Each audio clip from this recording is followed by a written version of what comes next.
बिस्मिल्लाहिर्रहमानिर्रहीम। अस्सलाम वालेकुम नाज़रीन, मैं हूं डॉक्टर अली और आप देख रहे हैं मेरा फेसबुक और यूट्यूब चैनल। नाज़रीन, बड़ी अहम तरीन डेवलपमेंट, बहुत बड़ी खबर आपको देने जा रहे हैं कि पाकिस्तान से चित्रोल खाने के बाद और उसके बाद चाइना से तारीख साज बेइज्जती होने के बाद नरेंद्र मोदी सरकार ने अक़वाम मुत्तहिदा की जनरल असम्बली के इजलास में शिरकत से इनकार कर दिया। नाज़रीन, ये क्यों किया गया है और इसके बाद होने क्या जा रही है, ये तमाम तर डिटेल्स आपके साथ हम शेयर करेंगे। जबकि नाज़रीन, एक और बड़ी और अहम तरीन डेवलपमेंट है और ये डेवलपमेंट है नाज़रीन पाकिस्तान के हवाले से। पाकिस्तानी एयरफोर्स के एयर वाइस मार्शल जो हैं, उन्होंने एक बड़ी धमकी चाइना इसको इंडिया को दी है। इसकी भी तफसीलात आप जानेंगे। और नाज़रीन, इसके साथ ही अमेरिका के अहम तरीन इत्तेहादी जापान ने दिया है अमेरिका को बड़ा धचका, इसकी भी तफसीलात आप जानेंगे। वीडियो की तफसील में जाने से पहले अगर आपने हमारे इस चैनल को सब्सक्राइब नहीं किया हुआ तो आपसे गुजारिश है काइंडली इसको सब्सक्राइब कर लें और बेल आइकन को ज़रूर दबा दें ताकि हमारी आने वाली वीडियो सबसे पहले आप तक पहुंच सकें। नाज़रीन, हम आपके शुक्रगुजार हैं जो आप हमारे वीलॉग्स को देखने के लिए वक्त निकालते हैं और कमेंट सेक्शन में अपनी मोहब्बतों का इजहार भी करते हैं। नाज़रीन, इस वक्त सूरत हाल ये है कि जो भारतीय प्राइम मिनिस्टर हैं नरेंद्र मोदी, वो अभी रिसेंटली चाइना के दौरे पे गए और जिस तरह से उन्हें उम्मीद थी कि एक ब्रिक्स का अहम तरीन मेंबर होने के बाद और चाइना के साथ अमेरिका के साथ ताल्लुकात ख़राब होने के बाद ये जो 7 साल के बाद दौरा किया गया ये बड़ा फ्रूटफुल होगा। तो नाज़रीन, वहाँ पे उसे वो घास नहीं डाली गई जिसकी एक्सपेक्टेशंस जो है वो इंडिया को थी। जबकि दूसरी जानिब पाकिस्तान ने जो ऑपरेशन बुनियानुल मरसूस के बाद भारत को बड़े पैमाने पे नुकसान पहुंचाया, यहाँ तक कि अब उनके एयर मार्शल जो है वो ये कह रहे हैं कि हमने अपना एक बड़ा नुकसान होने के बाद जो है जब देखा कि हमारा नुकसान बहुत ज़्यादा हो गया तो फिर जो है वो जंग रोकी गई।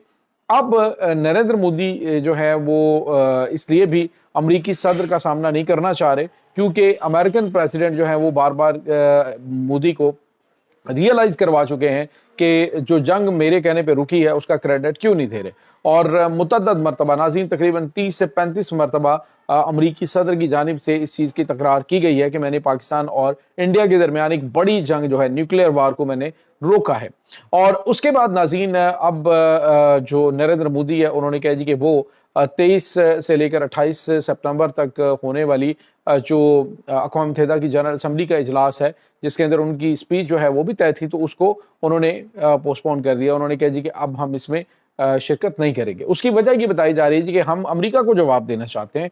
और नाज़रीन, अमेरिका को जवाब से हटकर असल में नरेंद्र मोदी जो पूरी दुनिया के जो वहाँ पे मुबसरीन मौजूद हैं, सरबराहान मौजूद होते हैं, उनको फेस करने से कतरा रहे हैं क्योंकि जो कुछ भारत के साथ हुआ है, जो पाकिस्तान और भारत के दरमियान जंग के दौरान हजीमत उठाना पड़ी है कि राफेल तैयारे तबाह करवाए, उसके अलावा जो है वो अपना जितना नुकसान करवाया कि अमेरिका और आलमी मीडिया यहाँ तक कि फ्रांस की जानिब से कहा जा रहा है कि हमारे तैयारे तबाह हुए हैं, लेकिन भारत मैं ना मानू वाली रट लगाए हुए है। तो इस पर जो है वो डेफिनेटली सवालात उठाए जाने थे, लेकिन इसकी वजह से अब मोदी ने इस दौरे को मनसूख कर दिया और कहा जी कि अगर जरूरत पड़ी तो जयशंकर जो कि वजीर खारजा हैं वो उनकी जगह पे वहाँ पे जाएंगे। तो नाज़रीन, भारत जो है वो इस वक्त बिल्कुल साइडलाइन हो चुका है। पाकिस्तान बड़ी प्रोमिनेंट पोजीशन में है और यही तकलीफ जो है वो नरेंद्र मोदी को खाई जा रही है। इसी वजह से उसने कहा जी कि हम ये दौरा जो है अमेरिका का नहीं करेंगे। तो अमेरिका को उससे क्या फ़र्क पड़ता है, आप जाओ या ना जाओ, लेकिन ये एक और बेइज्जती और मेरे ख्याल में ये एक नेगेटिव चीज़ है भारत के लिए कि उनके प्राइम मिनिस्टर जिन्होंने 2014 से लेकर अभी तक एक भी अक़वाम मुत्तहिदा की जनरल असम्बली का इजलास मिस नहीं किया, वो अब वहाँ पे जाने से कतरा रहे हैं, बल्कि उसको कैंसिल कर दिया। इसके बाद नाज़रीन एक और बड़ी और अहम तरीन डेवलपमेंट है, ये है नाज़रीन पाकिस्तान के हवाले से। आज नाज़रीन पाकिस्तान का यौम दिफा था और इस यौम दिफा के मौके पे पाकिस्तान के जो कायद-ए-आज़म मोहम्मद अली जिन्नाह रहमतुल्लाह अलैह के मज़ार के ऊपर स्पीच करते हुए पाकिस्तान के एयर वाइस मार्शल जो हैं उन्होंने एक बड़ा ऐलान किया और बड़ी धमकी भारत को दी है। उन्होंने कहा कि याद रखो पाकिस्तान मुकम्मल तौर पर तैयार है। अगर तुम समझते हो कि तुम जितने भी जदीद किस्म के तैयारे लेके आ जाओगे और पाकिस्तान के ऊपर अटैक करोगे तो हम खामोश बैठ जाएंगे, याद रखो कि हम इस तरह का अब जवाब देंगे कि वो जो पहले हमने 6-0 के साथ स्कोर किया है ना, वो 60-0 का होगा। ये पहले हमने वार्म अप मैच खेला है और इसमें तुम्हें सिर्फ ये बताया है कि हम क्या क्या कुछ कर सकते हैं। ہم تمہیں مفلوج کر کے رکھ دیں گے جس کے بارے میں تم سوچ بھی نہیں سکتے۔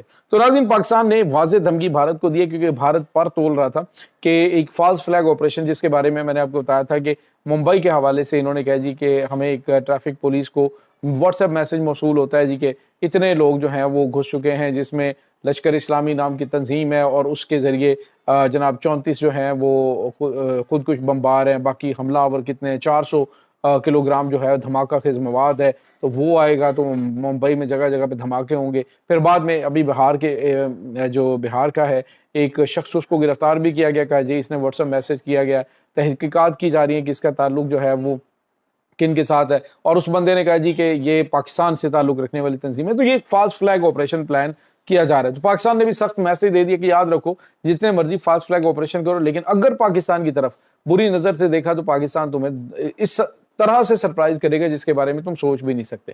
اور ناظرین، یہاں پہ آپ کو یہ بتاتے چلیں کہ J-35 جنگی طیارے وہ بھی پاکستانی ایئر فورس میں شامل ہونے جا رہے ہیں، 3 ایٹ لیسٹ پہلے جو ہیں وہ جنگی طیارے۔ اور اس کے بعد ناظرین، جو سب سے بڑی چیز ہے، چائنا نے کہا ہے کہ بیلسٹک میزائلوں سے لیس جو یہ طیارے ہیں یہ ہم پاکستان کو دیں گے۔ بیلسٹک میزائل ان کے اندر موجود ہوں گے جو کہ انڈیا کے اوپر پاکستان جو ہے وہ فائر کر سکتا ہے۔ یہ اسٹیلتھ فائٹر جیٹ ہیں، دوسرے لفظوں میں یوں کہیے کہ جو S-400 ایئر ڈیفنس سسٹم ہے وہ نہ تو اسے ریڈار کے اوپر آ سکتا ہے، اور اس کے ریڈار پہ آئے گا، اور نہ ہی یہ اس کو انٹرسپٹ کر سکتا ہے۔ لہٰذا بھارت کا یہ S-400 ایئر ڈیفنس سسٹم کا جو پلان تھا وہ بھی سارے کے سارا بری طرح سے ناکام ہو چکا ہے۔ ایک اور بڑی خبر ہے ناظرین، یہ اقوام متحدہ کی جو جنرل اسمبلی کا اجلاس ہو رہا ہے، اس میں بہت سارے ممالک جو ہیں وہ فلسطین کو آزاد اور خود مختار ریاست تسلیم کرنے کا اعلان کرنے جا رہے ہیں۔ اور اس سلسلے میں امریکہ نے کہا تھا کہ میری مرضی کے بغیر میرے اتحادی اس طرح کا کچھ فیصلہ نہ کریں، یہاں تک کہ ناظرین فرانس نے کہا کہ وہ اعلان کرے گا، اسپین نے کہا وہ اعلان کرے گا، وینزویلا اعلان کرنے جا رہا ہے۔ اس کے بعد ناظرین یہاں تک کہ اب جو سب سے بڑا اتحادی ان کے جرمنی تھا، جرمنی نے کہا جی کہ اب ہم جو ہے وہ اسرائیل کو ہتھیاروں کی فروخت وہ بند کر رہے ہیں۔ اب ناظرین خبریں یہ آ رہی ہیں کہ جاپان نے اعلان کیا ہے کہ ہم آزاد اور خود مختار فلسطینی ریاست کا جو ہے وہ اس کے حق میں ووٹ دینے جا رہے ہیں۔ تو یہ ایک بہت بڑی ناظرین چیز جو ہے وہ ہونے جا رہی ہے۔ اب مسئلہ فلسطین جو ہے اس سے امریکہ بھی نکلنا چاہتا ہے، فلسطین کے معاملات سے، جتنا وہاں پہ سلاٹر ہو چکا ہے، جتنی وہاں پہ لوگ جو ہیں وہ شہید ہو چکے ہیں، اب امریکہ جو ہے اس معاملے سے تھوڑا سا پیچھے ہٹتا ہوا دکھائی دے رہا ہے۔ لیکن ناظرین، اب اس بار جو ہے اقوام متحدہ کی جنرل اسمبلی میں پاکستان کے حوالے سے کچھ بہت اہم ترین چیزیں ہونے والی ہیں۔